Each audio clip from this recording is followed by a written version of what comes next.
Good afternoon, Ms. Armstrong. Can you hear me clearly?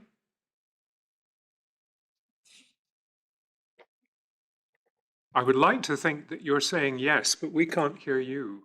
Now, let's see how we can. Now, that might Hear be me better. now? I can. Good afternoon again. Good afternoon. I understand that you're prepared to affirm before you answer the questions from Mr. Connell. I am, yes. Would you please, just sitting where you are, repeat these words after me? I solemnly, sincerely, and truly I solemnly, sincerely, and truly declare and affirm declare and affirm that I will tell the truth, that I will tell the truth, the whole truth, the whole truth, and nothing but the truth. and nothing but the truth. Thank you very much, Ms. Armstrong. Now, as you understand, you're about to be asked questions by Mr. Connell, who I hope you will be able to see on screen. I would anticipate that your evidence will not take more than an hour, but should you wish to take a break at any time, just give us an indication and we can take a break. Okay, thank you. All right. Now I'm going to hand matters over to Mr. Connell. Mr. Connell. Thank you, my Lord. Good afternoon, Ms. Armstrong. We're getting a very slight delay in your responses to my questions. So if I cut across anything you're trying to say, please just indicate and we'll pick that up. Okay. Now, in this instance, we have a single joint statement which is prepared by you and your sister Sandy. And I think the correct thing is to ask each of you to adopt the whole of the statement, since it's a joint statement, although I'm aware that you're going to divide the task of going through the statement between you. So can I ask you if you're content to adopt this statement as your evidence? I am. Okay. And the circumstances which lead to you giving evidence to the inquiry are the unfortunate death of your mother, Gail, is that correct? That's correct. And she unfortunately passed away on the 7th of January 2019, just so that we have a time frame in our minds. Is that correct? That's correct. Now, I think one of the points that you were very keen to make, and I suspect both of you were very keen to make, was that although your mother was 73, you wouldn't have described her as frail and elderly. Is that correct? Absolutely not. No, my mum was very young for her age. We'll come to that in due course, but I think you make the point that if you say that a sort of frail elderly person has died, it may be thought to diminish the impact as opposed to simply saying, you know, an adult has died. Is that correct? Yes, that's correct. And also, I guess, to diminish the impact or the interest in the fact that it was a second person that had contracted cryptococcus in the hospital in a short time frame. Yes. Now, your late mother had lymphoma, essentially. Is that correct? That was the illness she was diagnosed with. Yes, that's correct. And she was initially seen in hospital in England and then wanted to return to Glasgow. Is that so? That's not entirely correct. She was being treated at the Victoria, the new Victoria, as an outpatient. She was actually on a trip to visit my sister in England when she had a cold and got a fever. So my sister called an ambulance in line with the instructions from the outpatients from the oncology department. So she took ill in Brighton. whilst on holiday. Yeah, I see. So she'd been treated in the Victoria Hospital, but was then, after the incident, while during the break, she was then transferred to the new hospital in Glasgow. Is that correct? That's right. She was in hospital in Brighton for, I think, 3 weeks or something similar to that.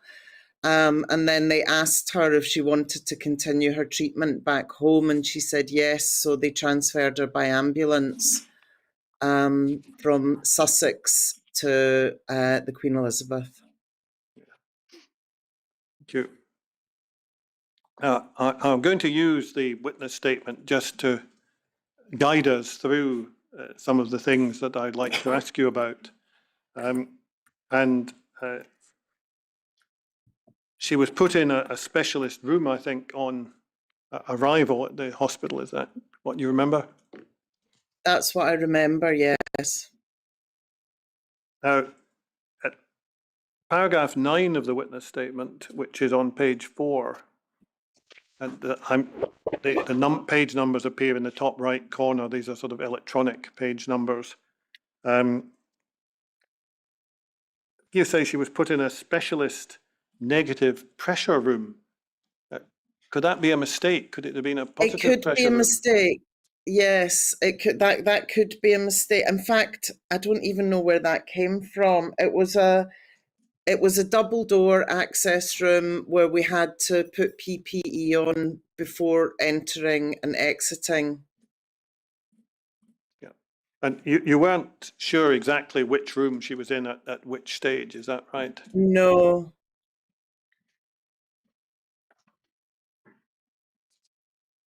However, the first, apart from the obviously very significant issues about your mother's cancer diagnosis, the first issue of another kind that is raised in the statement appears in paragraph 15 on page 5, where you were told that she tested positive for Cryptococcus neoformans. Was that one of the doctors that told you that? Yes, I think if you go a little bit further on in the statement, we'd actually sort of been pre-warned by one of the nurses. Right. Well, perhaps we can most easily deal with the matter by looking a little further on. If we go to paragraph 16, you narrate there that your sister Sandy was travelling up during the weekend to see your mother, and you recall that someone called Tracy, one of the nurses, who you describe as very good at keeping you informed, spoke to you, and she said she wanted to speak to you together because there was something serious to discuss. Is that right? That's correct, yes. I think the way you narrate it in paragraph 16 on page 6 is that there'd been a conversation that had involved doctors, your mother and her husband, but you hadn't been directly involved in that, so she wanted to make sure you knew what was happening. Yes, Tracy was concerned that maybe my mum and Jim hadn't sort of quite taken in what was going on, and that she was concerned that me and Sandy should be involved in the conversation. And in fact, I think what Tracy was just letting us know was that we had the right to ask for a meeting to be discussed, for it to be discussed with us if we wanted to request that. That was our right. I think it's fair to say that you and your sister are quite complimentary about the clinical care that your mother received while in hospital. Is that so? Oh, absolutely, absolutely, and so was my mum. You know, the staff were just on Ward 4C were just incredible at all times. They were wonderful. Now, if we go on in your narrative then to paragraph 17, you were told that your mother had contracted a hospital-acquired infection. Is that the phrase that was used? To my best recollection, yes. That is the phrase that was used. In fact, that was the phrase that was used several times at the beginning, and then it stopped being used. And according to your statement, you were told this was serious and your mother shouldn't have caught it. Yes. Is that what you were told again? That's how I remember the initial conversation with the nurse, yes. Then it appears that shortly after that, on the 29th or possibly the 30th, the registrar informed you, and that's 3 of you in this occasion, that the source was Cryptococcus. Yes. I mean, was Cryptococcus something you knew anything about? No. No. I never heard of it before. So, To be honest with you, I'm not really sure that I took it in properly at that point either. We were aware that my mum had cancer and that she was receiving chemo, and that leaves you open to infections. So I guess I didn't really at that stage pay a huge amount of notice to the name of the infection. but there's a discussion in paragraph 18 of at least some conversation around taking antifungal medication as a consequence. Yes, And then being told, presumably at a later stage, that it seemed to have cleared. that's correct. But she would need to continue to take medication because it could, I suppose, hang around, to use a lay phrase. We were told that it could. What I do remember very clearly being told was that the blood cultures had cleared. So what they would do would be they would take blood from my mum and then they would attempt to grow Cryptococcus from the blood, and that there was always a delay in getting the results because that took some time to do. We were then told at one point that they were no longer able to grow the cultures, but that it was possible that it could hide in her system for up to a year. So she would need to continue to take oral antifungals for a year. Notwithstanding what seemed to be, if you read that part of your statement, some progress, it appears that unfortunately your mother's health deteriorated quite rapidly at that stage. Is that so? That's correct. Were you being given any information as to why your mother was deteriorating? I mean, my recollection at that time, particularly to do with her fevers and her weakness, it was always the question of, is it the infection? Is it the disease? So there was the kind of switching between steroids and not being on steroids, because obviously the treatment of an infection is different than if it's the disease. So that was the kind of pervading question, I guess, at that point.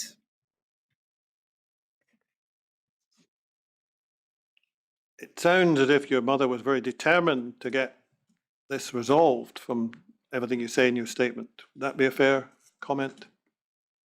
Absolutely. I mean, I think my mum was really shocked because she had understood that, she was in there for treatment of her cancer, and that, all the expectations was that, that she would get the treatment and then she would go home.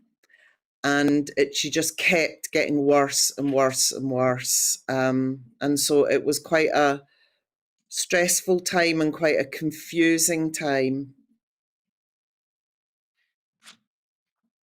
But my mum was one of the things, because we were getting into December, was about her trying to get home for Christmas. I mean, we actually thought she would be discharged before Christmas, but she just kept getting worse and worse and worse. And she was really, really determined to be home for Christmas. Yeah, I think the point you make a little further on in your witness statement on page 7, paragraph 24, is that it affected her ability to walk unaided, or something had affected her ability to walk. Yes. And she was Yes. determined she could walk enough to get home. To be allowed home. And in the end, she came home and stayed the night and then went back to hospital again, but she wasn't well. And that you pick that point up, just so we're clear where we've got to at paragraph 25 of your witness statement on page 8. And then you go on to talk about a meeting with a Dr. Inkster in paragraph Yes. 26, in which you say that she explained what her job was. Yes. And yeah, I mean, I'd quite like to elaborate a little bit on what I've written in the statement there, because I wouldn't want it to be. I mean, I guess we were trying to keep our statement as succinct as possible. But what I would like to say about that conversation with Dr. Inkster is she was very clear that it would be a process, that there were various hypotheses, and that she explained the process of infection control. And when you have more than one instance of an unusual infection, more than one person in close proximity in time and place, that would trigger an investigation, that she would be in charge of the investigation. So she did talk to us about one of the potential hypotheses, she did tell us about the pigeons that had been discovered roosting in the engine room on the 12th floor. But by no means, I mean, I was just a little bit concerned when I read back over this, because I think in the interest of brevity, we obviously didn't relate the entire conversation. But Dr. Inkster in no way was making any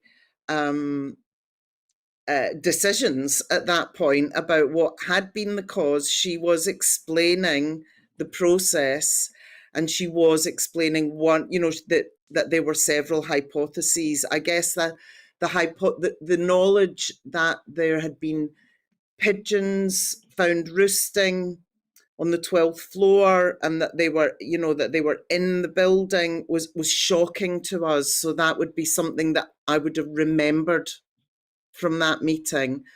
But in absolutely no way was Dr. Inkster suggesting that she knew the cause of the cryptococcus at that point. She was, I felt, being open, transparent, offering us as much information as she could give us, and explaining what the process was going to be. thank you. And in fact, the only point at which she wasn't transparent, I think, is when you asked about another patient, and she basically said she couldn't give you any information because of confidentiality. That's correct. That's correct.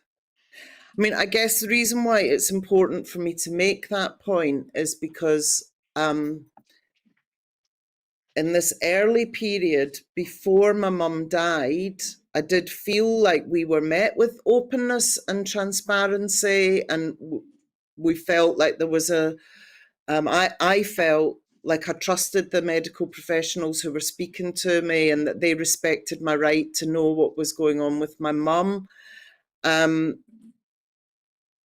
And for me, it was just notable how that line of communication, or that style of communication, sort of shifted after my mum's death.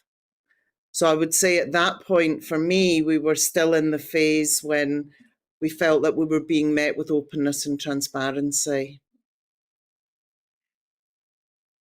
And I think, unfortunately, what follows from what you've just told us in the narrative in your statement is further information on the next page when you point out that unfortunately your mother's health continued to deteriorate until eventually you were told that in effect there was nothing more to be done on Yes, New Year's Day of all days. Is that correct? yes, yes.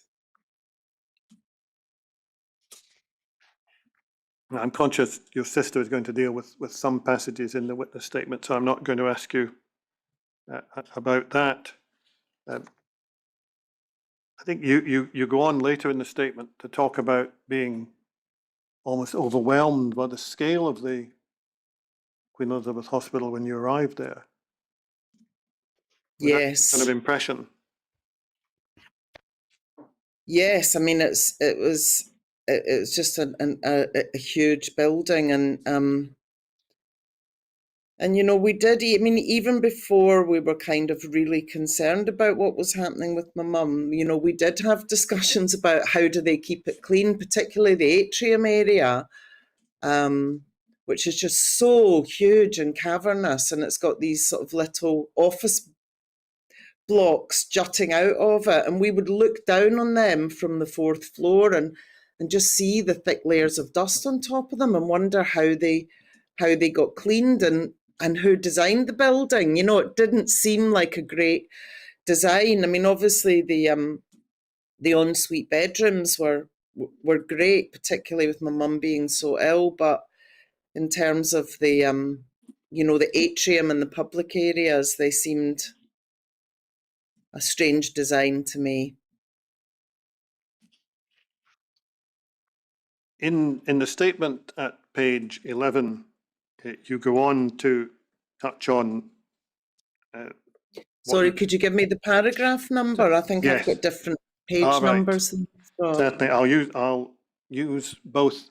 I'll use both the paragraph numbers and the pages, if you don't mind, so that others in the room here who have these page numbers can follow. Yeah. So I'm going to paragraph 39 on page 11. Yeah. Just to pick up the heading there, which is antifungals and treatment, and your comment that you were alarmed by how fast she deteriorated, and you had obviously a series of questions as to how this was happening to her. Is that right? Yes. And yes. She was actually speaking in tongues, and it was really, really alarming. She was just saying crazy things, like it didn't even seem like it was in the English language. And to us, this came fast on the heels of the very heavy duty intravenous antifungals that she was being put in, and the use of the loss of her legs. Actually, it seemed to us, observing the situation, that that when my mum contracted cryptococcus, then got put on the cryptococcus medication, it just absolutely knocked her out. And she was totally bedridden, and she actually, I remember her saying at one point when she was lucid that she'd been having the most terrifying nightmares, and when I asked her what the nightmares were, she said, "I'm not even going to tell you because they were so terrifying. I'm not going to repeat it." So it just felt like an assault on her system. And these were the kinds of questions you had when it came to be that the death of your mother was, as it were, investigated and a report was produced. Is that so? Yeah, that's correct. You mentioned that report in paragraph 39 near the end, so perhaps we should just look at that at least briefly. So if we go to bundle 27, volume 13, page 26. Now, sorry, I don't actually have access to these documents, so maybe you could read out what you're referring to me, if that's not too much trouble. No, I was going to ask you about what's called a significant clinical incident report, Yes. which was prepared in March 2020. The final version came out in March 2020. Yes. And if we just go on to page 34, I'll come back and explain this to you in a moment. What I'm looking at, and what you've probably seen previously, albeit you may not have it in front of you at the moment, is the start of a meeting involving Dr. Davidson, Mr. Best, Dr. Inkster, Dr. Hood, and Dr. Hart, with an agenda which covered issues such as an assertion that there was misinformation, that your confidence was damaged, that there was a report saying there was no connection between Cryptococcus and pigeons, which you hadn't been involved in before it came out. You remember that discussion? Yes, and in fact, that agenda was written by us because we were, by that point, reticent about the meeting, and we wanted to make sure that the meeting addressed the issues that we wanted to address. So we wrote the agenda and sent it to them in advance of the meeting because we wanted to control the agenda, essentially.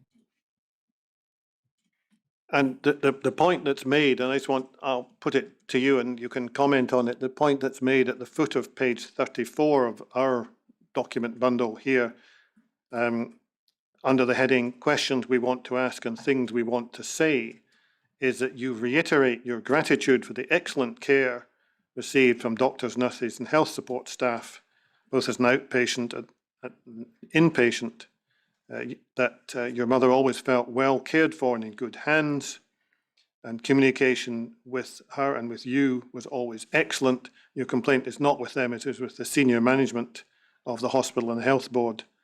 And you say you feel have acted in their own interests and not in the interests of patients, and a lack of transparency has damaged confidence. Now, why did you think at this stage, by September 2020, that there was a lack of transparency?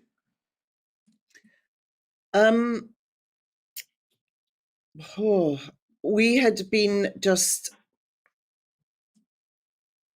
it had been a hugely frustrating experience trying to communicate with the hospital.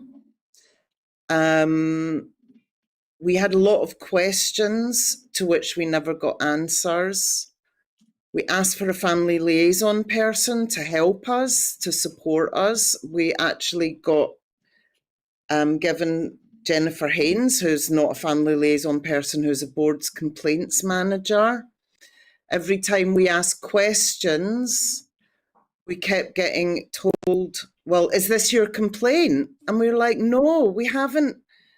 The family hasn't actually had the answers to the questions. We don't really know what our complaint is yet because we're just trying to work out what was going on. It seemed like the hospital, on the one hand, were saying, and Dr. Inkster had been very clear with us at the beginning about, how difficult it is in retrospect to be able to conclusively identify the source of an infection. But yet, on the other hand, we were getting senior managers telling us that they could conclusively tell us where the infection had not come from.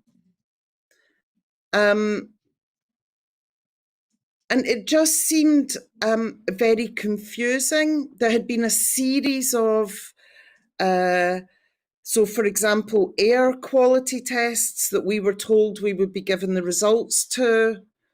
We were never given them in writing. I was phoned on a bus on the way home from work with very technical information, and I was saying, I'm on a bus. Can you please email us these test results? We never received them in writing. So we felt like we felt like we were being managed. It felt like the tone, unlike the clinical staff who we were dealing with on the ward when my mum was alive, who would be going out of their way to explain things to us and share all their information. I suddenly felt like we were in a process of people being very careful with their wording, very careful wording being used, and it just became very confusing. And it felt like we were never getting a straight answer, which is actually why, and actually I believe that document, I'm looking at my phone where it's tiny, so I can't really see the document, but I did review the documents in the bundle before I came online here. And I think this is actually a document that we sent that we submitted, and it was the kind of preparation document that our family had made for the meeting because we were worried about being blindsided in the meeting. So it was us trying to get our issues straight and our thoughts straight so that we couldn't be confused by the people in the meeting, because we were anticipating that that's what was going to happen. Perhaps we could just move on for our purposes to page 35, just to make sure we get the end of that section. I think what's being suggested there is that you didn't think the real question was finding the source of the infection. The question was trying to say it's nothing to do with us. Absolutely, that's what we felt. It was shocking to us because up until the point where my mum died, we just had nothing but 100% faith in everyone that worked for the NHS. And it was like once my mum had died, it was like there was a switch that happened, and everything now became about trying to disprove the link rather than to find the source of the infection and to make sure that the hospital was a safe place for everybody that needed to use it, you know. And I think if I'm allowed to extrapolate from and deviate from my statement at this point, I'd just like to say that the process of I haven't followed all of the public inquiry, but I have followed as much of it as I've been able to, and I've actually been really, really shocked by listening to the information in the inquiry about the level of knowledge that there was at that point that we now realise was being withheld from us. So the level of knowledge about the cryptococcus risks in the hospital, the level of knowledge about the ventilation and the air exchange rate in my mother's room that she was in being 2.5. And obviously I didn't know anything about this before the public inquiry. So I'm grateful to the public inquiry that I've learned this information. But with the benefit of hindsight, I'm realising that my mum was in a very vulnerable state, was in a substandard room, caught an infection, and to which she had no hope of surviving because she was not in a room with adequate ventilation. She was not in a positive pressured room. She was not in a HEPA filtered room. She was in a very vulnerable situation. And, you know, in my reading of it is that my mum was a sitting duck in that situation. And that knowledge about the known issues about the building and the environment, you know, none of that was in the SCI. None of that was being acknowledged. In fact, it just seemed that they were bending over backwards to disprove all of those links. But just look at page 41 on that document, just to make sure I don't miss anything, please. Yeah, and what we actually find in the documents, and you'll probably remember them when I mention them to you, is that you have created a document, and then there's a set of minutes, which essentially, in a more formal way, go through what the discussion was. Is that right? Yes, although I've disputed the use of the word minutes. I would call them notes rather than minutes, because they're not minutes of the meeting. There seem to me to be an interpretation of the meeting. I mean, an example that I can give you of this is that my uncle Liam was present at the meeting and was very vocal, and he doesn't feature in these so-called minutes. He's not, you know, that he's not mentioned. So I feel like a lot of what the family were saying at that meeting has been left out of these notes, and in fact, Dr. Hood has added some of his subsequent thoughts into the notes after the meeting. So I wouldn't call them meeting minutes. And we did actually, when we received that document, we immediately contacted, I think it was Jennifer Hayne, I can't remember, but we said, we dispute that these are accurate minutes. Do you have a recording of the meeting so that we can listen to it? Because we were told, I think, if my memory serves me correctly, we were told that the meeting was being recorded. So we asked to hear the recording of that meeting because we disputed the accuracy of the minutes, and then we were told that they couldn't find the recording of the meeting. And I have to say, that's just another example of, I think, our deteriorating confidence in the way that we were being dealt with. I mean, these are all examples of our experience. One of the issues that you have, as I understand it, and I'm going back to your witness statement at page 14 at paragraph 45, is that there was no post-mortem, and therefore no way of knowing conclusively the effect, if any, of Cryptococcus. Is that right? One of your concerns? That's right. Yes.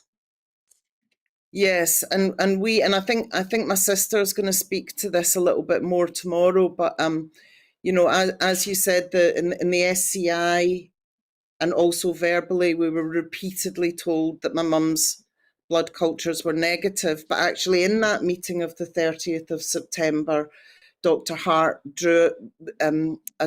showed us a timeline in which we learned that my mum's bloods were antigen positive for Cryptococcus.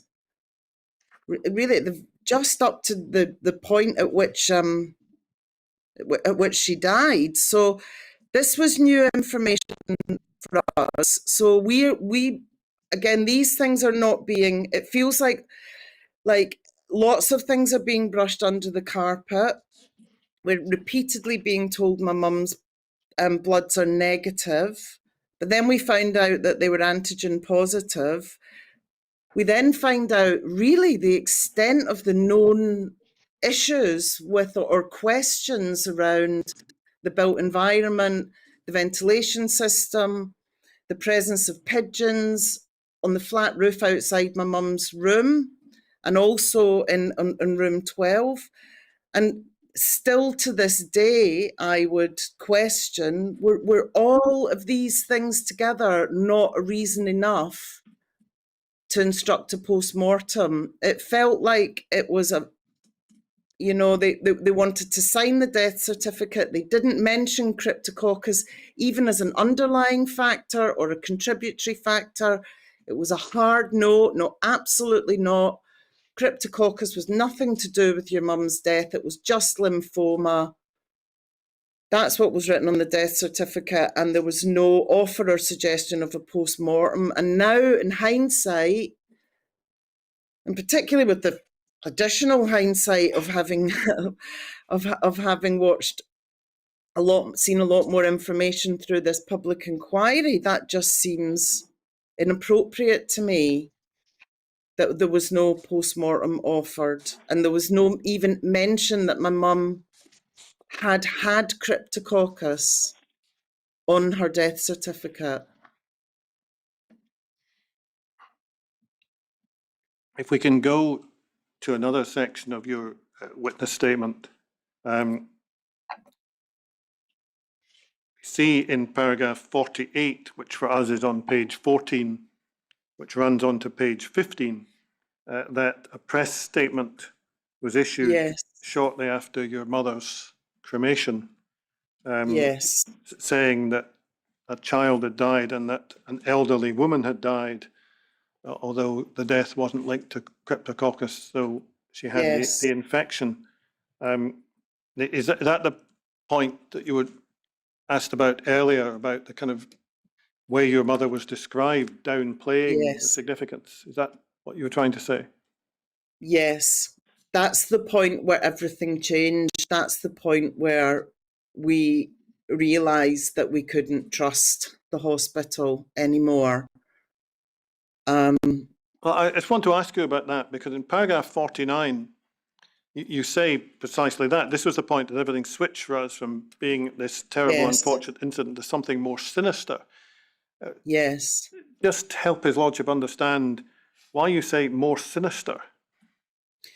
Because we felt like there was a spin being put on it, and that there was, I guess it was when we felt like there was a kind of management of reputation of the hospital going on that was more important than the truth, or than finding the truth. You know, I would have expected at that point for the hospital to say, if there was any connection between this pigeons roosting that we found in the building or the pigeons on the flat roof outside your mum's, we will find this problem. We will solve this problem. We will make sure that this never happens to anybody else if this is the case. Please be rest assured, no stone will be unturned to find the truth. That's what I expected the attitude from the hospital to be, and that's not what we were met with. We were met with a statement that went out very quickly saying there was absolutely no link between the cryptococcus and my mum's death. A statement that called my mum elderly, that were really trying to paint her as somebody who was on death's door anyway, who was about to die. And it just felt like there was a spin going on. Can I ask you about one matter that relates to that? I'm not sure we've got to the bottom of it, but I think I need to ask you about it, about various letters sent or not sent and received or not received. Yes. With the then, I think, Health Secretary, Jean Freeman. Yes. In your witness statement at paragraph 50, you say that you were shocked that a definitive statement was made ruling out any possible connection to the other patient before any investigations had been concluded. You thought this was a briefing from the health board, and you say you wrote to Mrs. Freeman to ask about this. This is the end of paragraph 50, which we have at the top of page 16, and you say you never received a reply. Now, that's correct. I think it was suggested, and I think you're probably aware of this through your representatives, that you had received a reply from someone instructed by Ms. Freeman to respond to a query from you. But do I understand it that you don't think you got a reply to your queries of that particular nature? No. So the reply that you're referring to was actually an email that I sent to Dr. Inkster on the 13th of March 2019, to which I CC'd in Jean Freeman and I believe Dr. MacDonald as well. And that was quite an extensive email where I had actually sat down. My mum's the eldest of 7 children, so we've got a big family. I'd sat down with the family, with my stepdad and my sister and my mum's brothers, and we'd written quite an extensive record of our concerns, which I had emailed to Dr. Inkster, and we had decided as a family to CC the health minister in on the email as well. So that was the response that I did receive. However, I directly emailed Jean Freeman when I was on the BBC Scotland website, and I was so shocked. Again, if I can refer back to the change in tone and the change in the way that we were spoken to, and referring back to our original meeting with Dr. Inkster, where she was really open with us about, and again, Dr. Inkster was really open with us in our meeting on the 30th of September about the SCI as well, when we directly asked her questions. I think when she's been able to be open with us, she has been. But, saying how difficult it is to definitively trace these things, and, really taking care to explain how they attempt to track and trace all of these things. But then suddenly there's this other line coming out from it appears to us to the press office, and now in the Scottish Parliament, and it's on the BBC website, of saying there is absolutely definitively no connection between my mother's death and Cryptococcus. Now, that's not how it was explained to us that these things work. Can I just ask you to pause just for a second, just for our purposes, so I can make sure we understand the sequence, because we're juggling a little with documents that not everybody has here. That there was an email that you'd sent to Dr. Inkster on the 13th, and you'd copied it to Jean Freeman, and you accept that you got a reply instructed by Jean Freeman from a Diane Murray, Associate Chief Nursing Officer, on the 11th of April 2019, which you say is a reply to that communication. And you're now talking very long communication that was written by all of our family. And then there was another email, which, I'm sorry to interrupt you, another email that you crafted and sent from your work email address, which you don't now have, which was raising what had been said in the statement about no connection. Is that right? I literally watched so I wouldn't call it a crafted email. I literally saw this on the BBC website and I was shocked.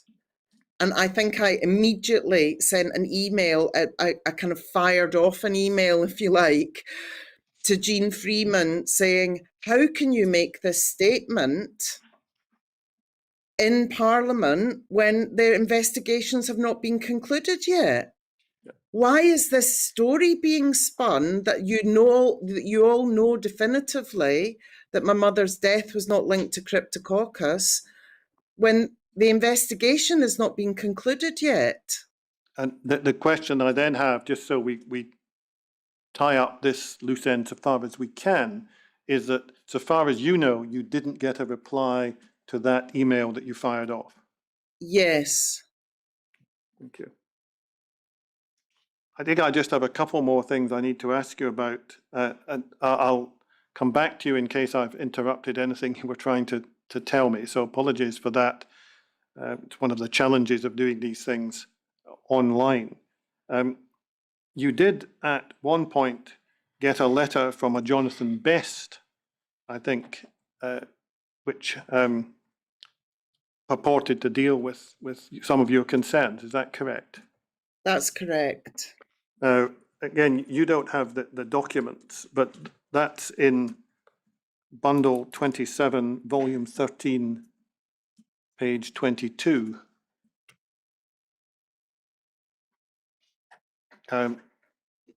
Now, again, this is something that you will have seen. It's the 10th of May 2019. You'll have seen it. I'm sorry if you don't have ready access to it at the Yes. moment.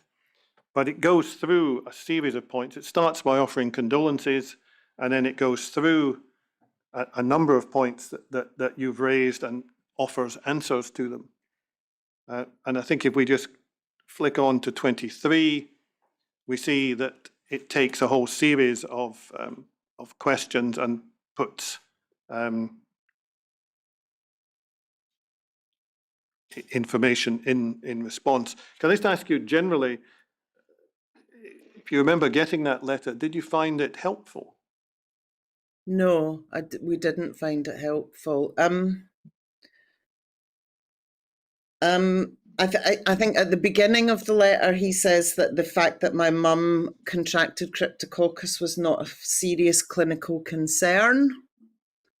So that was just one of the letters that felt that everything was being downplayed. I think also that it definitively states in that letter that no link has been found between ventilation and infections at the QEUH. So no, we felt like this was more of the same. Yes, I noticed in paragraph 2 of that, or numbered paragraph 2 of that letter, the writer says that clinical colleagues feel that the infection did not alter your mother's treatment or length of life. Is that something Yes. that you would agree with from what you saw? I mean, absolutely not. And to be honest with you, of everyone in our family, because I had developed such a close relationship with my mum's consultant, Dr. Hart, and all of the wonderful staff that were looking after her. I was pretty much, I was very, I would defer, obviously, to their greater knowledge, and I was prepared to accept pretty much anything that I had been told. But the one thing that I could not accept was this idea that was being spun that actually the cryptococcus and the treatment for the cryptococcus had no effect on my mother's health or the quality of her life or the quality of her death whatsoever. And that just felt like spin to me, because it seemed very, very obvious that what happened at the end of my mum's life was very different than what would have happened at the end of my mum's life had she not contracted cryptococcus. All of the discussions, there was all of these new doctors coming in and out the room, checking her eyes, trying to get blood, taking her for scans, people that we didn't know, all of the discussion about the infection. It took away from us the time that we had. It was very different than the conversations about her cancer journey, about her cancer treatment, and about us following this anticipated path. And to us, it was too much of a coincidence that the massive decline that we described as kind of knocking her for six came at the same time as the intravenous antifungal started to get administered and the cryptococcus was diagnosed. So I guess we didn't buy it, we didn't buy it. In this letter, the board did apologise for the use of the phrase elderly, and said that on reflection Yes. that they shouldn't have used it. So they did apologise for that. They did, yes. Can we look at page 24, please? And there are other points in that letter where they express regret about things that have been done, and they say they've been taking very seriously all the points that you've been making. Do you accept what they say there? I don't really know how to answer that question, to be honest. No, not really. I mean, I don't know if we're going to go on to talk about the whole process of being told that we had. At the end of that, it says, you know, if you're unhappy with this, I think it's that letter. I'm not sure. Oh no, I think it's actually an earlier letter. Then you can go to the ombudsman to take your complaint further. Well, we hadn't even submitted a complaint. Yeah. So no, I would say that I would say that we were treating these letters as PR exercises from the board rather than open and honest communications. Again, negative blood cultures was referred to in that letter, and then we found out, you know, we'd found out that actually she was antigen positive. So we were feeling very confused. I just need to try and bring the threads together and come towards the conclusion of your evidence, if I can. I've been looking at your statement to try and pick up where you've tried to sort of sum up your concerns. And if I go to paragraph 109, which for us is on page 32, does that paragraph deal with many of the issues that you've tried to outline to us today during your oral evidence?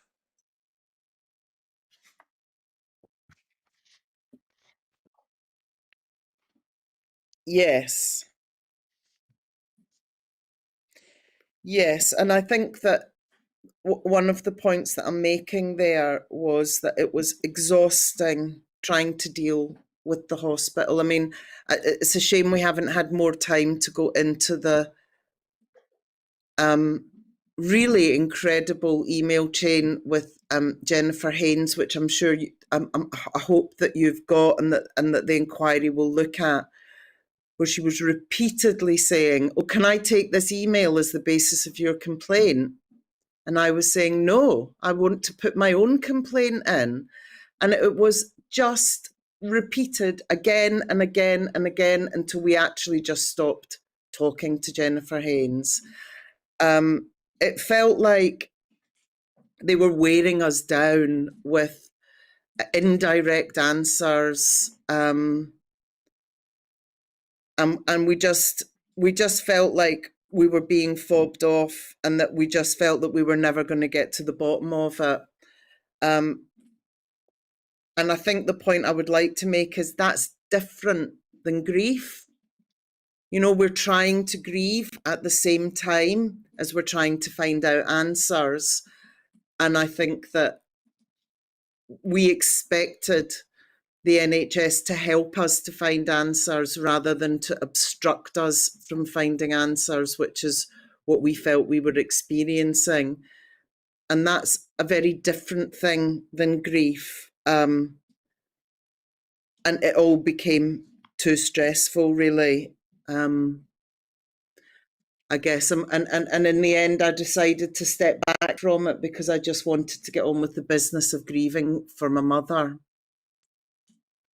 Well, I have no further questions for you. I'm conscious that your sister has a short slot with us tomorrow morning, and no doubt we'll hear slightly different matters from her, but I've certainly nothing further at the moment.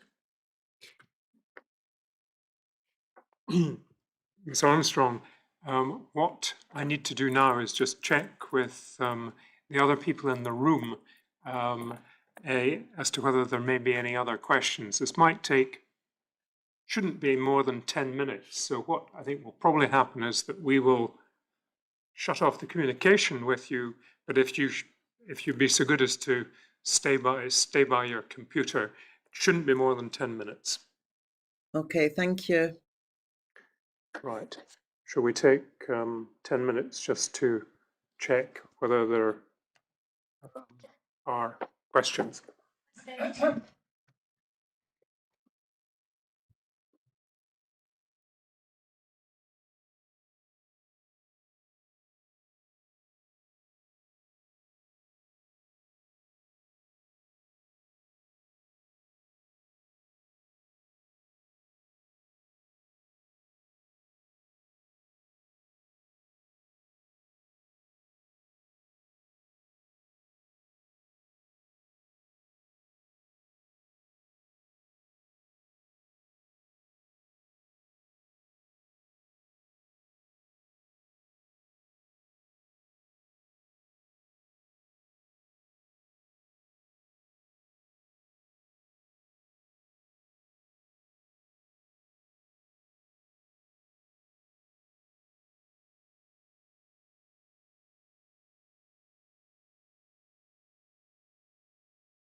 Mr. Connell? Thank you, Lord. I have no further questions. We're going to do a little more digging around about communications to or from Ms. Freeman, but there's nothing that I can advance in the course of today or while this witness is here. So I have nothing further to add at the moment. Ms. Armstrong, there are going to be no further questions this afternoon, and therefore you are free to leave us. However, before you do that, can I thank you for your evidence? And by that, I mean you're coming online with us this afternoon, but also in preparing your written statement, which, as you will understand, is part of the evidence before the inquiry and will be read and considered. But thank you very much for your contribution. And as I say, you're now free to go. Thank you. Thank you very much.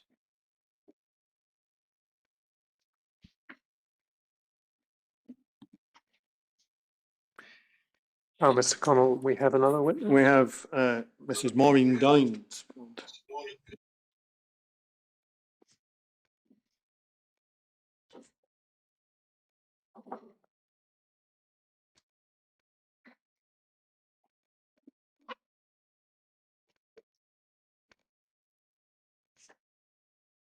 Good afternoon, Mrs. Dynes. Good afternoon, Lord Brodie. Okay. Now, Mrs. Dynes, you're about to be asked questions by Mr. Connell, who's sitting opposite you. Now, what I don't know is whether you're prepared to take the oath or whether you would prefer to affirm. To take the oath. Sorry. I've been given an important I'll take the message. oath. We just need 5 minutes for the AV. Oh, for Just a pause. technical Yeah. reasons. Right. Yes. Is No problem. right. I'm being told that we need a little bit of time to change our technology No because problem. the last witness, as you're probably aware, joined us online. So what I propose is, first of all, to ask you to affirm, and we'll, I think, rather than break and go away, we'll just wait until our That's technical people are ready to broadcast the evidence. But first, the affirmation. Can I ask you to repeat these words after me? I solemnly, sincerely, and truly I solemnly, sincerely, and truly declare and affirm declare and affirm that I will tell the truth, that I will tell the truth, the whole truth, the whole truth, and nothing but the truth. and nothing but the truth. Thank you very much. Now, we'll just give, right, I'm getting the thumbs up, so I'll hand over to Mr. Connell. Thank you. Good afternoon, Mrs. Dynes. Good afternoon. You've provided a witness statement to the inquiry, and subject to one paragraph, which I know you want to set out a slightly fuller version, can I ask if you're content to adopt that witness statement as your evidence to this inquiry? Yes, I am, with the amendment to number 7. And we'll go there just in one moment. Okay. And I'll use the witness statement, which appears at 173 of that bundle, I think.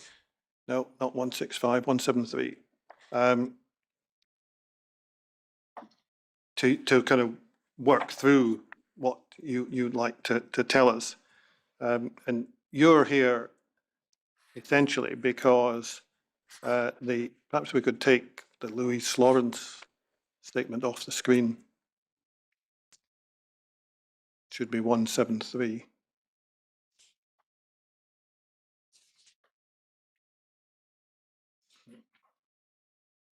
Thank you. Technology. Okay. You're here because you lost your husband, Tony. You would no doubt say far, far too early Yes. to cancer, etc. In the course of 2021 at the Queen Elizabeth Hospital. Is that correct?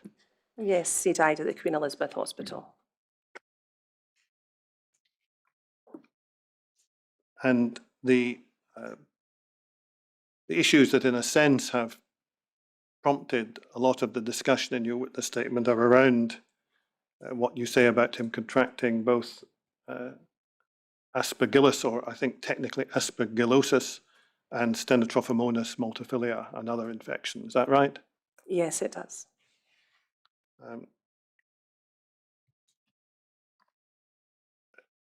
The narrative that you give us in your witness statement explains that your late husband had non-Hodgkin's lymphoma, was treated, appeared to be successfully treated, and then unfortunately relapsed and was admitted for stem cell transplant. Is that correct?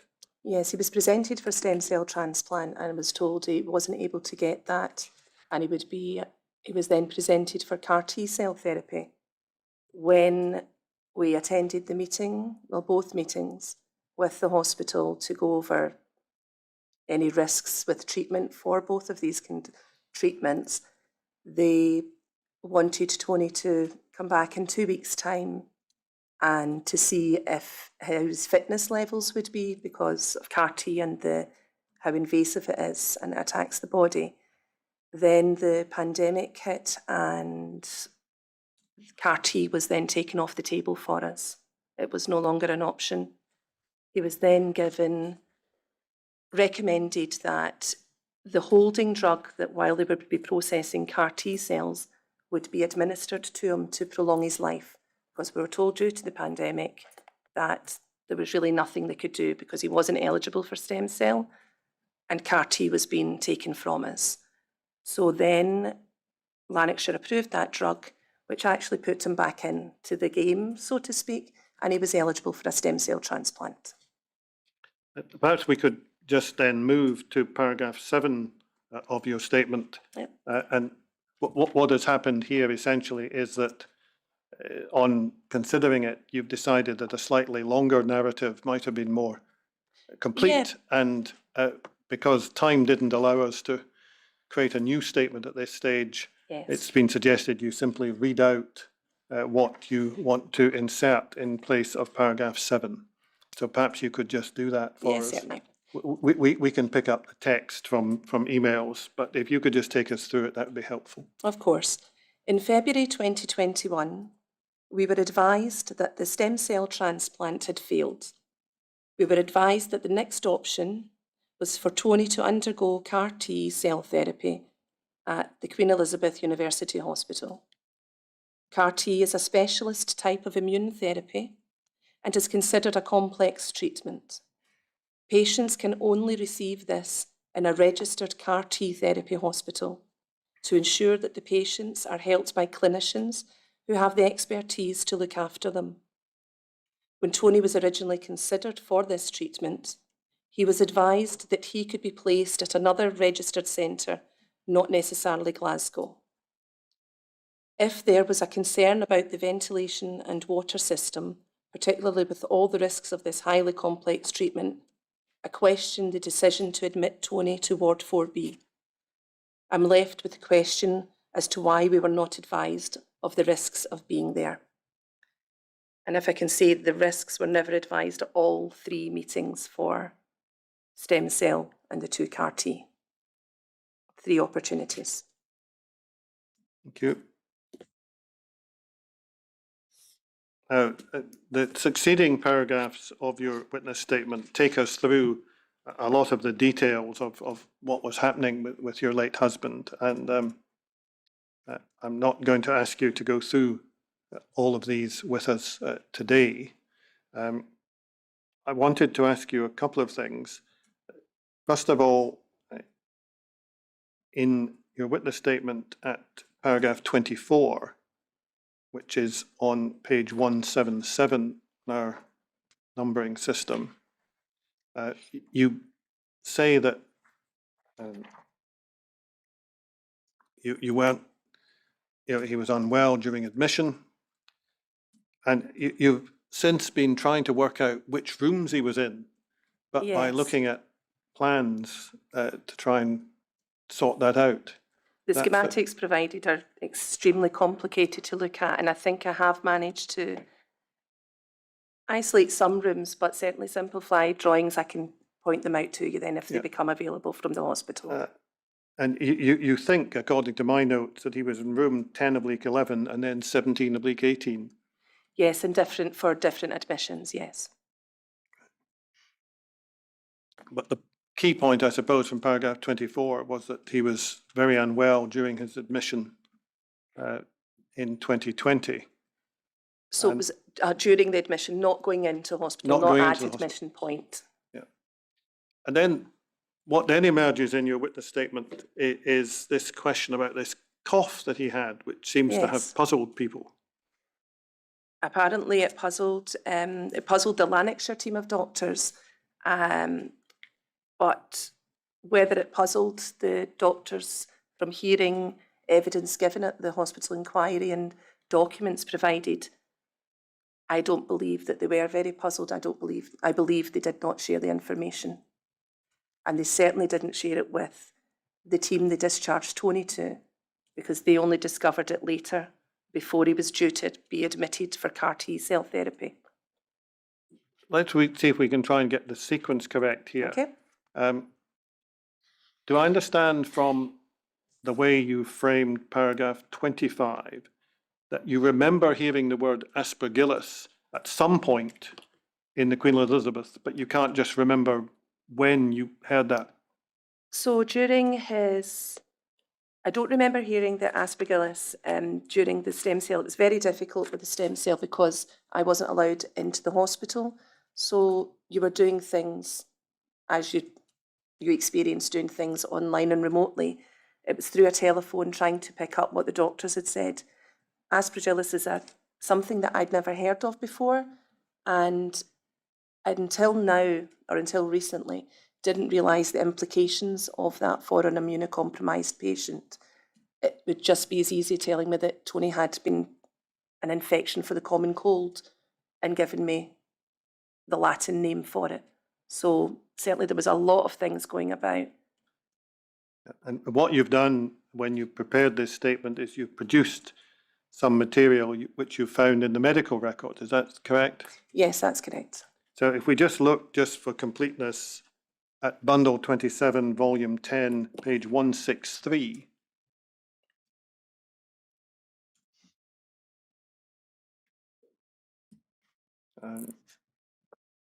This is something that you've recovered from the medical record. Yes, it is. And we see about 3 or 4 paragraphs from the bottom of that page, aspergillus PCR carried out, detected a low level of aspergillus fumigatus, treated empirically, etc. Yes. And though there was no clinical suspicion of aspergillosis. This kind of detail, is this something that was discussed with you at the time? No, nothing was ever discussed in detail, apart from some of the medication that would be used at certain times, that maybe just saying to me that, I can't remember the exact ones, but if we take voriconazole as an example, say maybe, well, he's had 1 or 2 treatments of this, we don't like to use more. It's not relating to that one, just using that name as an example. But no, I just had full trust in the doctors. If they said it was an infection, they were going to treat it with this, then I'd no reason to investigate it further myself. So if we try and follow the sequence, your husband was then discharged into the care of Hare Myers Hospital, is that right? Yes, that's right, our local hospital. And was he an inpatient there? No, he was attending as an outpatient. They were taking over the management of his stem cell journey from there. And you say in paragraph 26 on page 177 of the witness statement that for quite a long time the team at Hare Myers were trying to work out what the cough was. Yes, it was like an enigma to them. They could not figure out how to treat it. He seemed to be given something, improve slightly, and then fall back down, and they could not figure out why. And then, as I say, it was one of the consultants coming back said that they'd discovered, it was just at one of the kind of weekly or fortnightly meetings, depending on Tony's condition.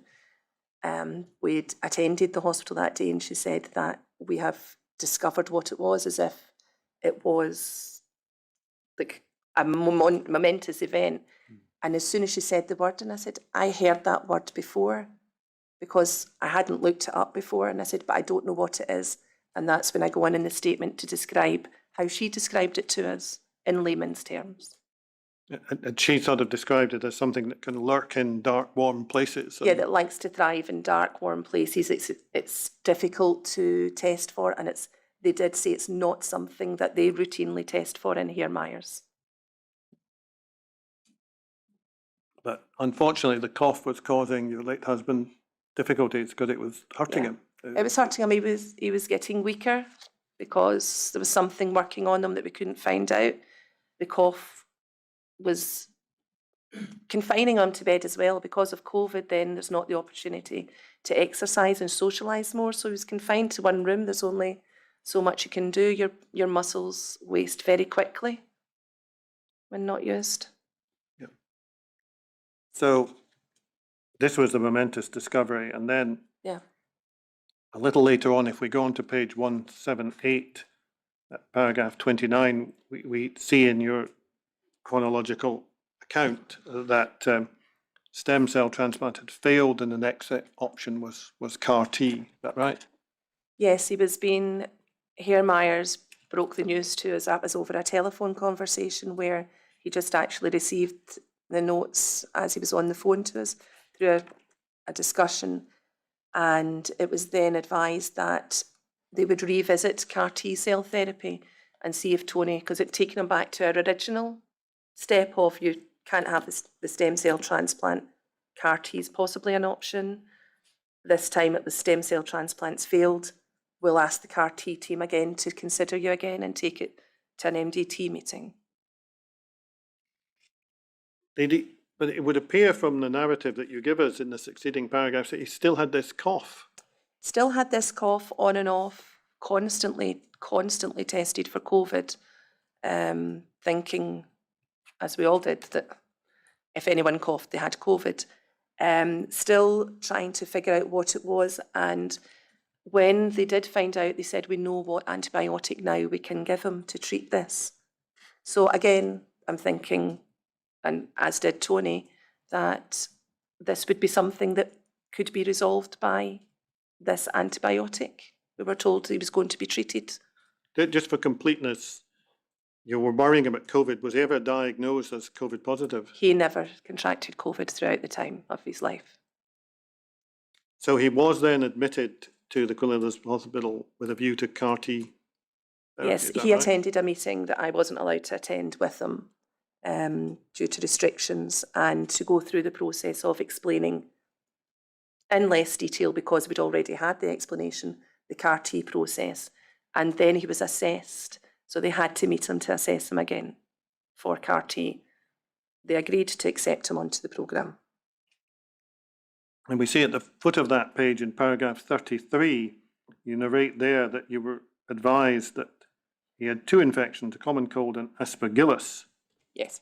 And then you produce a test result which shows that, I think, records that. Is that correct?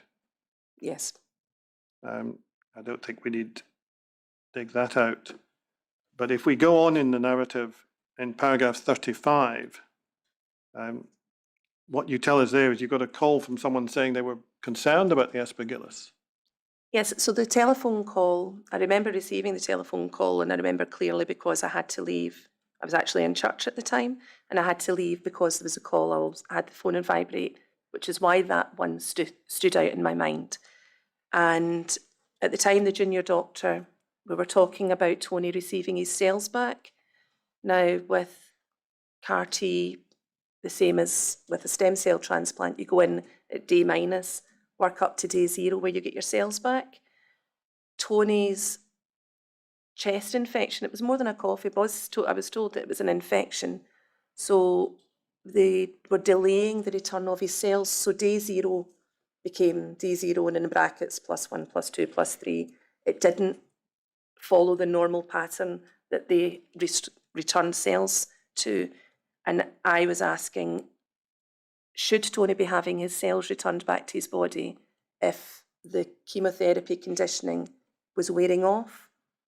And they said, well, he has aspergillus, and they will look at that, the consultant will look at that on Monday, and we'll see whether or not the cells could be returned to Tony. They said this is the furthest that they were aware, or that person was aware, that it's ever been pushed. So that concerned me, because obviously then you don't want your own body attacking the cells, you're still wanting to be suppressed. But yes, they did say, they mentioned the aspergillus, and at that point I said, he had that the last time when he was in for his bone marrow transplant. He came out from hospital with that. I recognise that. Perhaps we could just look at the document you refer to there, Bundle 27, Volume 10, page 167. So we're clear what you're referring to.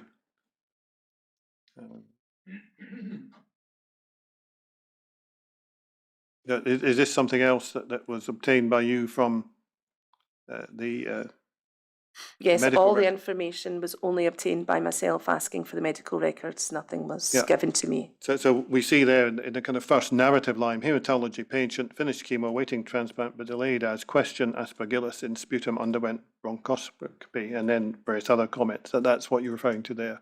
Yes, that's what the junior doctor was explaining to me over the phone, but I didn't see the document. Thank you. And you were told they were really kind of pushing the boundaries of how long they could leave it. Yeah, it was. I respected that, because it was a new treatment. It's a fairly new treatment that they had within the ward. If he'd had it the first time he was presented for it, he would have been the first person in Lanarkshire to have been put forward for it. So there wasn't very many people going through it, and we appreciated that every treatment has risks, but it was our only hope. In paragraph 37 of your witness statement, if I can go back there at page 179, the consultant comes in on the 19th and says, no, he doesn't have aspergillus. Yes. That come as a bit of a surprise to you, given what you've been told up till then. Well, yes, because I believe whatever doctor's telling me about my husband's medical condition over the phone, and this was again over the phone, and I mentioned it first to say that on Saturday I was told, and it was immediately dismissed as no, no, no.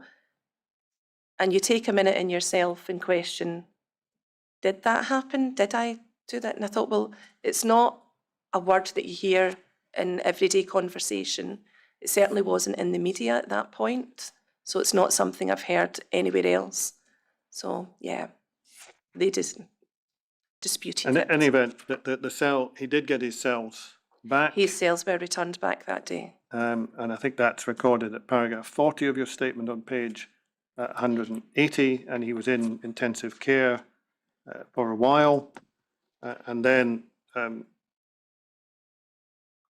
paragraph 42, you're discussing the possibility of him getting home because the suggestion that he might be safer there than in hospital, which you assumed was because of COVID. So before coming, I kind of refreshed my memory on the timeline of CAR-T, and I'm not going to quote it exactly in case I do give it an error, but they do review it from, I think, from about day 10 of having your cells back to do it. So they're really wanting you to go home unless you show any kind of severe reactions.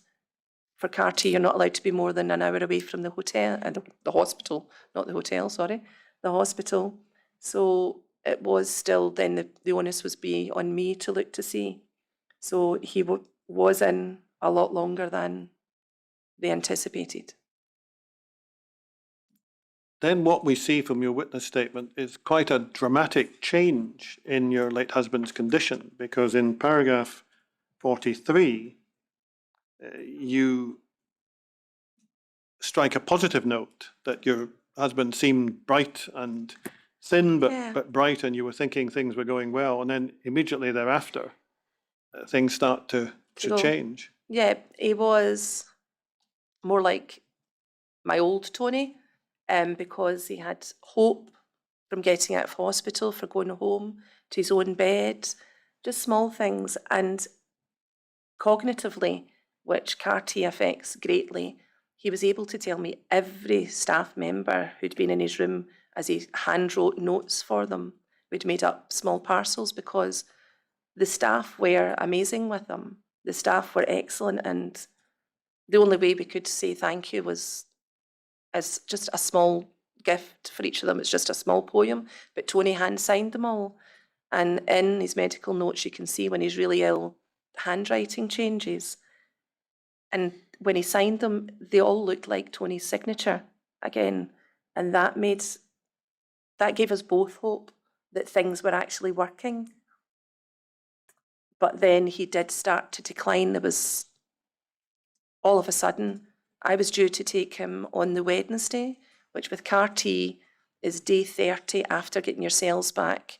You go for a PET scan, and the PET scan can show whether they believe that CAR-T has been successful. In some cases, it's shown complete remission. And that's what we were holding out for day 30. So Tony was due to leave hospital. I would collect him and take him to the Beatson to save a tiresome journey in hospital transport and take him home. Things didn't work out like that. Things took a great turn, and they didn't work out on that. And when I was up in one of the evenings of that week, on leaving, I said to the nurse, I said, there's something not right. I don't know what it is. I can't quite put my finger on it, but there's something working on him, is the best way to describe it. His eyes, might sound silly, but his eyes didn't seem to be fully there. They were, I don't know, it's very hard to describe. It was just something I knew wasn't right. Like a parent knows when a child's sick. I just knew that there was something not right, but I couldn't say what. He didn't have, as far as I remember, they checked, he didn't have a temperature, his oxygen was okay, but just something different all of a sudden. And then you got a message that they had some kind of infection, is that right? Paragraph Yes. 45. And 45. And he's back on oxygen, Yep. being closely monitored. You're told the line had a bug. The line had a bug and removed. Paragraph 46. And there doesn't seem to be any certainty at this time as to exactly what's happening. No certainty exactly what's happened, except they did say that they struggled to get the new cannula in. They had to get somebody up with the appropriate machinery to try and locate a blood vein, which he'd been doing well before. Whenever he wasn't well before in the stem cell transplant things, cannulas wouldn't stay in. This was another issue, so he was deteriorating. And that's just a day later. And then just very shortly thereafter, you were told that the treatment hadn't worked. Yes, he went for a CT scan, and I was asked to come to the hospital and made arrangements with work, left my work and went into the hospital, and Tony wasn't in the room. And I was like, where's Tony? He went for a CT scan. I believe they received the results that night of the CT scan, but they didn't want to tell me until the next day when they asked me to come in to speak with one of the doctors and with the senior nurse. And they told me, before we told Tony, that the treatment had failed, that the CT scan showed that the treatment had failed and his cancer burden had increased, which I believed at that time. Well, if we can move forward a little bit from that sort of sad conclusion to that sequence of events, what you tell us in your witness statement is that it's Louise Lawrence who her appearance brought the word aspergillus back into your mind. Yes, it was. The news was on. I finished work. I work from home as a childminder, and the news was on, and I was in the kitchen, and I heard the word aspergillus again, and I thought, I'm going to rewind the news to hear that. And I still at that point didn't think that it was as serious for Tony, because I didn't know enough about it, still hadn't researched it. It's the first time I'd heard it in a long time. And I messaged her. I didn't know how to contact her, and I just sent a messenger to say, My husband was in at the same time as your husband. He also contracted it. If there's anything that I can do to help, please contact me. With all of the media bombarding at that time, that was unseen. We weren't friends on Facebook, so it disappears into the great unknown. And months later, I came back and asked her again, and she said, it might be worth getting Tony's medical notes. And you then went on and recovered his medical records. Yes, I was given some of his medical records and noticed that some of the dates didn't tally up from the doctors, the nurses, and the test results. I'm an amateur looking at it, so I was just going what I could. Contacted them back again to be sent out a full set of test results, which then had some of the results that I already had in the first bundle, missing from the second bundle. So I still don't know if I have Tony's full medical notes from the hospital or not. But the ones that I do have, then I was able to have a wee bit more deeper understanding of the implications of these. And the two documents that you reference in paragraph 56, one is said to be a test result for stenotrophomonas, is that right? Yes. Now, if I can explain, if I can elaborate how I came across the stenotrophomonas Please. one, going through, I was only looking for aspergillus. I wasn't looking for anything else. I'm not medically trained. I hadn't spoken to a doctor or anybody. I was only looking for aspergillus.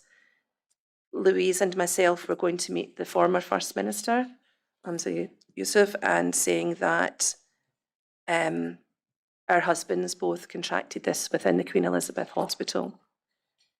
The night before, when we were trying to firm up a timeline, a rough timeline, we were speaking, and I noticed then, I said, that's really strange. Why is there something from Public Health England in Tony's medical notes? And I knew about Millie Main, how tragic it was, but I didn't connect, when I read stenotrophomonas, I didn't connect that immediately as... We're not going to use that Sorry, name if you I don't mind. apologise. But anyway, you hadn't Yeah. connected I anything. hadn't connected with But a previous media.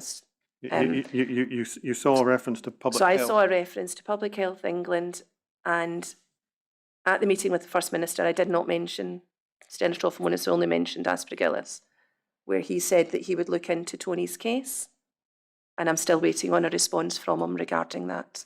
And that was last year. And is the document that you found one of the documents you've referenced in paragraph 56, the Public Health England one? Yes, it will be, if that's the only one. Let's just bring it up on the screen so we can just check. Yeah. Bundle 27, volume 10, 171, I think. Yes, it is.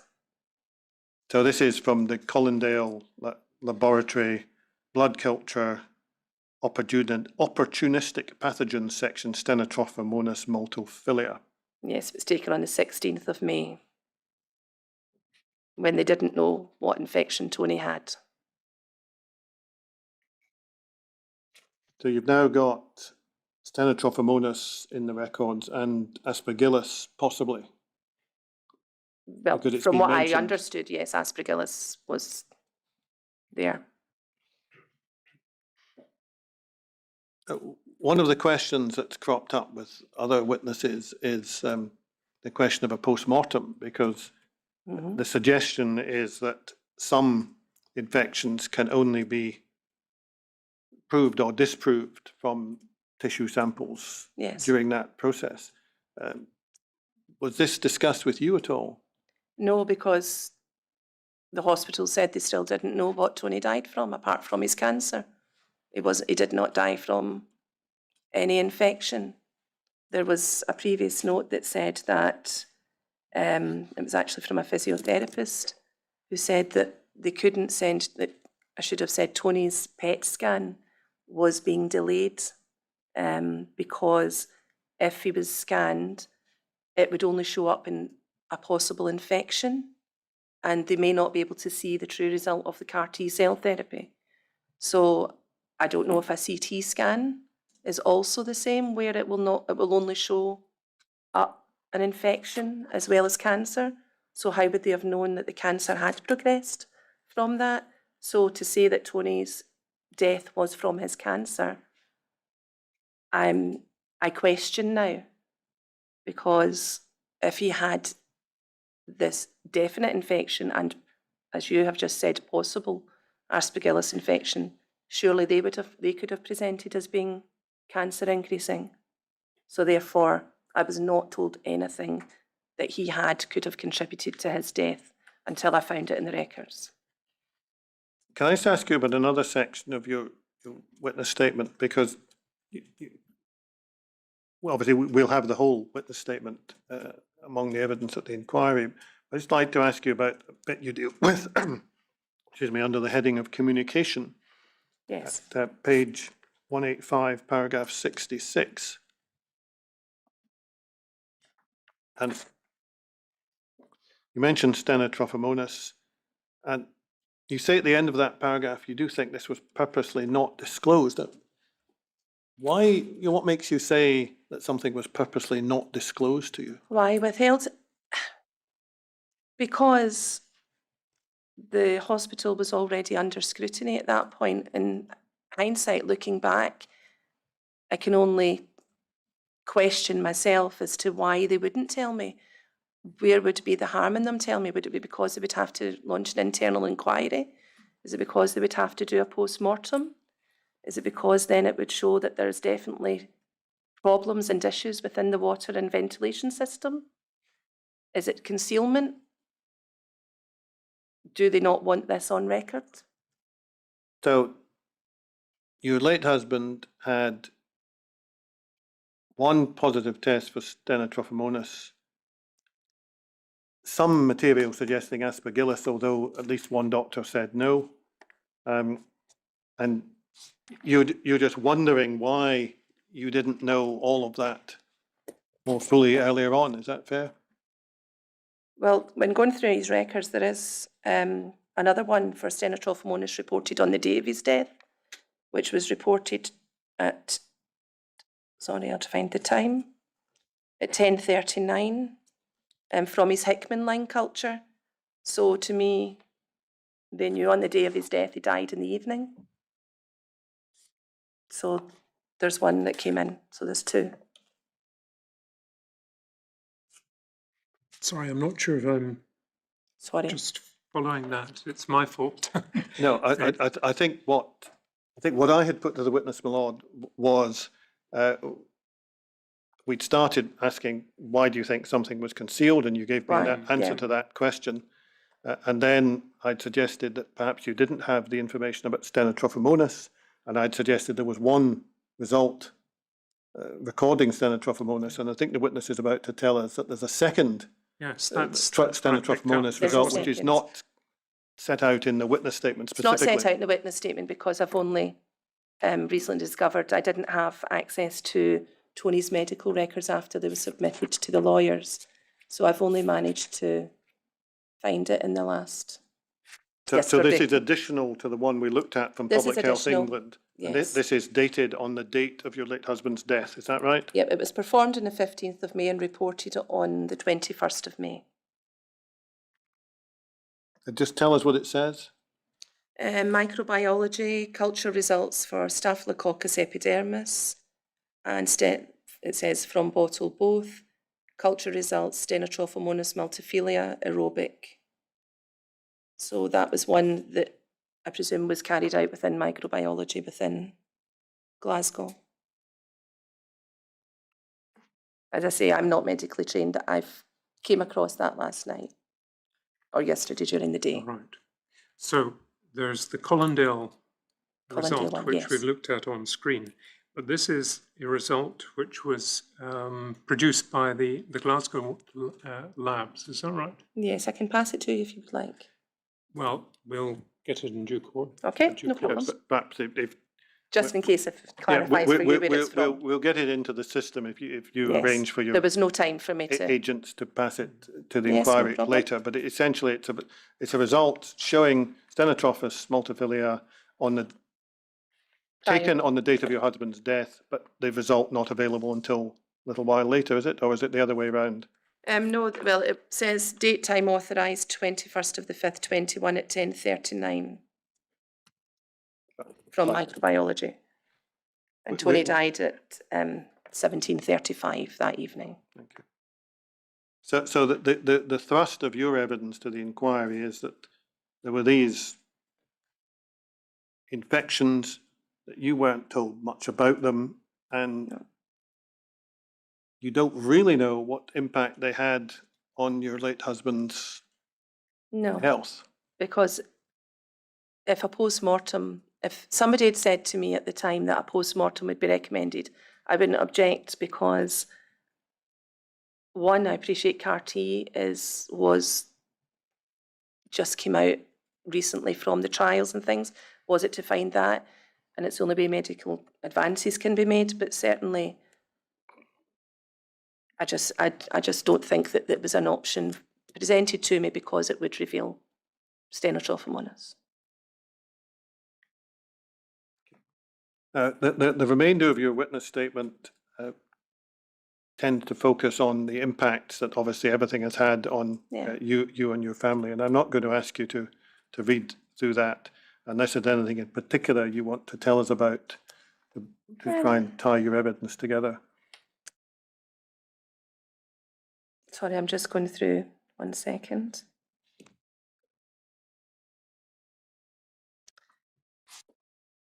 No, I mean, certainly for the personal impact and the emotional impact, I would say that I know that the health board has Your Opinion Matters, I think it's called. And on that, I wrote about how excellent the staff within the hospital were. They remembered Tony so well, from his stem cell transplant to his CAR-T transplant, and they did everything, I believe, within their power, and he believed in his power. And the only thing from the personal statement I'd like to say is that Tony felt safe. When he started to take the downturn, he said he wanted to go home. When he was told that he was going to die, he wanted to go home, because then COVID regulations and rules would have allowed his family members to come and see him from the garden and talk to him. He would have had a chance to say goodbye and spend longer with his children. I was allowed in the hospital, but they weren't allowed in the hospital to visit him, apart from one visit to say goodbye. Then, when Tony took a downturn again the next day, he said he wanted to stay because he felt safe. That was the word that he used to describe the ward. He felt safe. And the irony now is mind-blowing in seeing what I can see. And what personally now that isn't in the statement, because it's only happened from hearing people's input into the inquiry, is that people did know. There's email trails that I believe have the dates marry up. I do not know, because they're redacted. I do not know whether they are referring to Tony within the ward, but they do talk about patients, not a patient, that had Stenotrophomonas, and that way I feel hurt now. If some people did know and were concealing it, when I did think that they were trying to provide the best care for myself as well when I was absorbed into his room, then that does, yeah. Thank you very much. Dynes, I don't have anything further for this witness, Malone. Ms. Dynes, what I need to find out is whether there's any other questions in the room. So what I'll do is ask you perhaps return to the witness room. Shouldn't be more than 10 minutes, and I'll then be able to ask you to come back and confirm whether that's the end of your evidence. But if you could give us maybe 10 minutes. Of course, certainly. Thank you.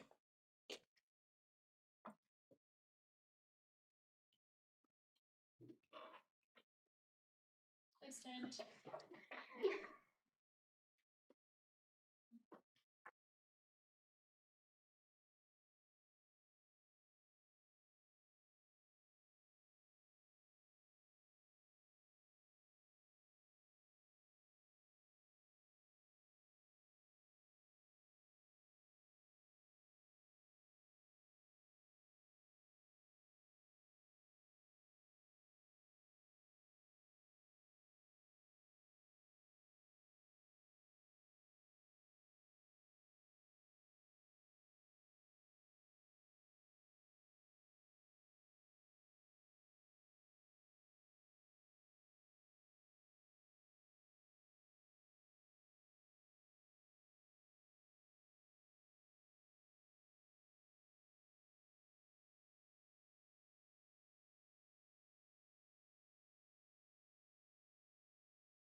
Please stand.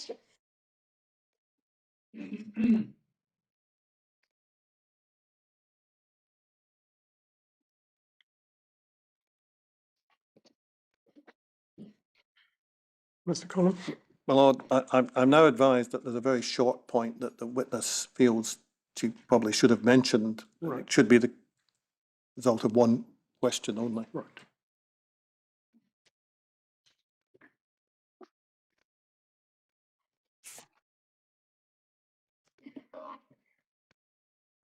I understand, Mrs. Dynes, there's maybe Yes, one point sorry. that's to be returned to. Mr. Yeah. Connell? I understand, Mrs. Dynes, that you had a point which on reflection you meant to mention about mention. the death certificate. Yes. Perhaps you could just tell us what that is. Okay, so Tony died on the 21st of May. The death certificate was dated, the handwritten copy that was sent to me was sent dated the 23rd of May. On it, it listed fungal chest sepsis with an indication of 2 months, which I don't know where that figure came from, but it was noted there. So it doesn't specifically mention what fungal infection, but it also does not mention stenotrophomonas, which they then had the positive results for. And I believe that should have been noted on it. And obviously further down on that sheet is the option for a post-mortem, which was ticked no. So apologies that I omitted that. Not at all. Beyond that, my Lord, I have no further questions. Mr. Dynes, that's the end of your evidence, but before you go, can I thank you for your attendance this afternoon You're welcome. and also for your work in preparing the written statement. As you understand, the whole of the statement, as well as your oral evidence, makes up what is provided to the inquiry, and the inquiry will have regard to that. But you're now free to go. Thank you very much. Thank you for listening.